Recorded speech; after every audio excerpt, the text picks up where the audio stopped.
అందరికి నమస్కారం. ఇది నా సంస్కారం. ఈ రోజు మనం కర్ణాటకలో అత్యంత శక్తివంతమైన కుకే శ్రీ సుబ్రహ్మణ్య స్వామి టెంపుల్ దగ్గర అయితే ఉన్నాం. ఈ నది పేరు కుమారధార నది. పురాణాల ప్రకారం సుబ్రహ్మణ్య స్వామి తర్కాసుడు అనే రాక్షసుని వధించాక తన వేల ఆయుధాన్ని ఈ నదిలో కడిగారు.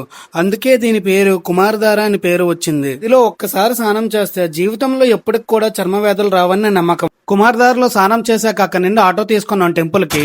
30 నుంచి 50 రూపీస్ ఛార్జ్ ఉంటది. మీరు నడగలితే నడండి, 2 కిలోమీటర్స్ ఉంటది. ఇప్పుడైతే టెంపుల్ చూసేద్దాం పదండి.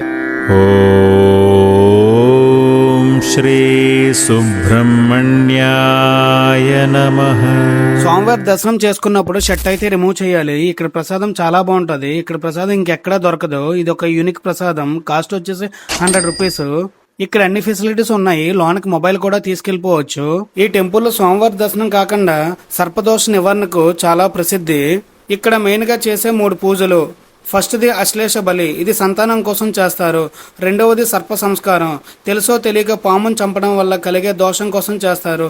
మూడవది నాగ ప్రతిష్ఠ, ఇది నాగదోషం వల్ల పెళ్లి ఎవరికి కావట్లేదో వాళ్ళు చేస్తారు. జర్నీ డీటెయిల్స్ పార్ట్ 2 లో చెప్తాను. వీడియో నచ్చితే లైక్ చేయండి.